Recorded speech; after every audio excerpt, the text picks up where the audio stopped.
কিশোরগঞ্জ শহরের পশ্চিমে নরসুন্দা নদীর তীরে অবস্থিত প্রায় ২৫০ বছরের পুরনো ঐতিহাসিক পাগলা মসজিদ। আধুনিক স্থাপত্যশৈলীতে নির্মিত পাগলা মসজিদ দিনে দিনে দেশ বিদেশের মানুষের কাছে পরিচিতি পেয়েছে এক অনন্য ইসলামী স্থাপনা ও পর্যটন কেন্দ্র হিসেবে।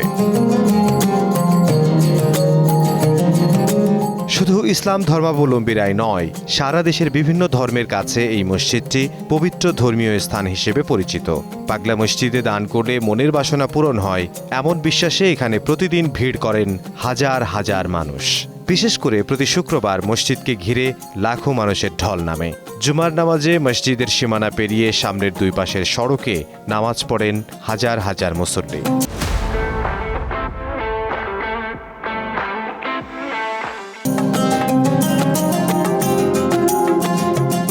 তিনতলা বিশিষ্ট পাগলা মসজিদটি আধুনিক স্থাপত্য শৈলীতে নির্মিত। ভবনের সামনের অংশের বাম পাশে ৫ তলা ভবনের সমান প্রায় ১০০ মিটার দীর্ঘ মিনার। দৃষ্টিনন্দন সুউচ্চ মিনারটি দূর থেকে সবার নজর কাড়ে। দর্শনার্থীরা মসজিদের দান খয়রাতের পাশাপাশি এখানে নামাজ আদায় করেন। বিশেষ করে নগদ টাকা ও স্বর্ণালঙ্কার সহ অন্যান্য জিনিসপত্র দান করেন এই মসজিদে। বর্তমানে এটি দেশের সবচেয়ে বেশি আয় করা ধর্মীয় প্রতিষ্ঠানে পরিণত হয়েছে।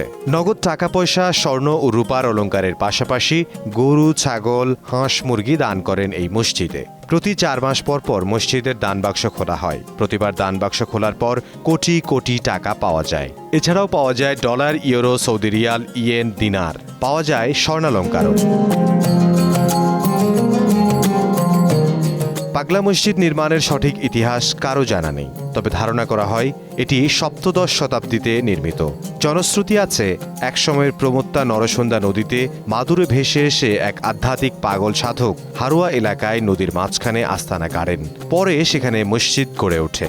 অন্য আরেকটি জনশ্রুতি রয়েছে, কিশোরগঞ্জের হয়বতনগর জমিদার বাড়ির ইশাখার বংশধর দেওয়ান জিলকদর খান ওরফে জিলকদর পাগলা সাহেব নামক একজন আধ্যাত্মিক ব্যক্তি নরসুন্দা নদীর তীরে বসে নামাজ পড়তেন।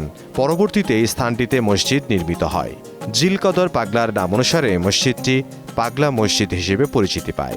আবার কারো মতে হয়বতনগর জমিদার বাড়ির পাগলা বিবির নাম অনুসারে মসজিদটির নামকরণ করা হয়। তবে কোনোটির পক্ষেই কোনো তথ্য প্রমাণ নেই কারো কাছে।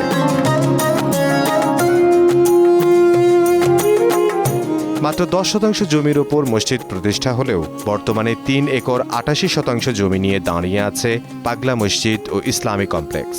১৯৭৯ সালের ১০ মে থেকে ওয়াকফ স্টেট মসজিদটি পরিচালনা করছে। মসজিদের মূল ফটকের ভেতরে রয়েছে একটি এতিমখানা। মসজিদের ভেতরে কয়েক হাজার মানুষ একসঙ্গে নামাজ আদায় করতে পারেন।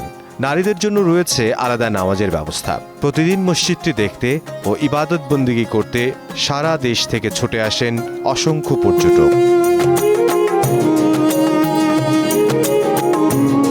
মসজিদটিতে বর্তমানে মুসল্লিদের স্থান সংকুলান হচ্ছে না।